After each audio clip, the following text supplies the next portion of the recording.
जय हिंद दोस्तों हम आए दिन नाम सुनते रहते हैं लोकसभा इलेक्शंस, लेकिन वास्तव में कभी आपने सोचकर देखा है कि लोकसभा या फिर लोकसभा इलेक्शंस क्या होते हैं, ये किसके तहत आते हैं।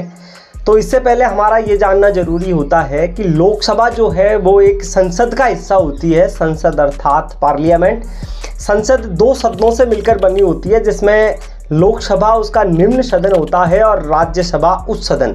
तो इस वीडियो के माध्यम से आज हम आपको बताने की कोशिश करेंगे कि लोकसभा किस तरीके से काम करती है, लोकसभा इलेक्शंस कैसे होते हैं और लोकसभा का कार्यकाल कितना होता है, क्या इसके पास शक्तियां रहती है। तो आइए जानते हैं।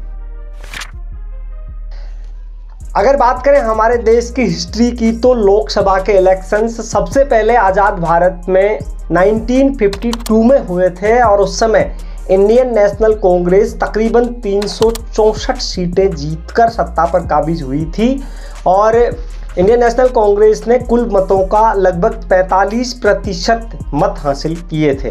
तो वो आज़ाद भारत का पहला लोकसभा इलेक्शन था, जिसमें स्वर्गीय जवाहरलाल नेहरू भारत के पहले प्राइम मिनिस्टर बनकर आए थे। इसके बाद हम बात करते हैं लोकसभा के नंबर ऑफ सीट्स की, यानी कि लोकसभा की कितनी सीटों पर इलेक्शन होता है। तो हमारे भारत में तकरीबन 552 सीटें मानी जाती है लोकसभा की, जिसमें से 530 सीट स्टेट्स को रिप्रेजेंट करती है और 20 सीटें केंद्र शासित प्रदेशों से आती है और 2 सीटें प्रेसिडेंट के अंडर में आती है।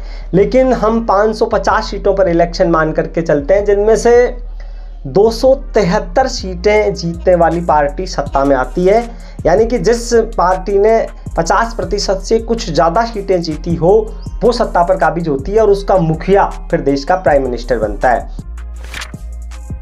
और बात करूं मैं इन सीटों की, तो यह जनसंख्या के आधार पर निर्धारित होती है, यानी जिस स्टेट की पॉपुलेशन सबसे ज़्यादा होती है वहाँ सबसे ज़्यादा सीटें आती है। यानी कि भारत में यूपी से 80 लोकसभा की सीटें हैं और जैसे 25 राजस्थान से है, ऐसे ही फिर तकरीबन 26 सीटें गुजरात से और कई राज्यों से जैसे बिहार से 40 सीटें आती है। गोवा मात्र सीट लेके बैठा रहता है और त्रिपुरा 2 सीटें लोकसभा की आती है। तो ये सारा पॉपुलेशन के हिसाब से चलता है। इस वीडियो में आगे बात करें कि एक लोकसभा के कार्यकाल की अवधि क्या रहती है। तो एक लोकसभा के कार्यकाल की अवधि तकरीबन 5 साल होती है। इसमें इमरजेंसी वाला मामला अलग है, यदि बीच में इमरजेंसी लगती है तो फिर 1 साल के लिए उसको एक्सटेंड किया जा सकता है। इसके बाद हम बात करते हैं कि लोकसभा के पास क्या क्या पावर्स होते हैं। लोकसभा जो है वो कौन कौन सी शक्तियां रखती है। तो उसमें सबसे पहले आता है, यानी कि पूरे के पूरे मंत्रिपरिषद के पीछे लोकसभा उत्तरदायी रहती है। इसके अलावा यदि अविश्वास प्रस्ताव लाना हो अपोजिशन को या फिर सत्ताधारी पार्टी के खिलाफ, तो वो कार्रवाई भी लोकसभा से ही होती है। यदि धन बिल पारित करना हो यानी फाइनेंस बिल पारित करना हो तो वो भी लोकसभा से ही होता है और नेशनल इमरजेंसी भी लोकसभा से ही होती है। इस वीडियो में आगे हम बात करते हैं कि जो लोकसभा का अध्यक्ष होता है उसको स्पीकर कहते हैं और उसका मुख्यतः काम होता है लोकसभा की बैठकों की अध्यक्षता करना।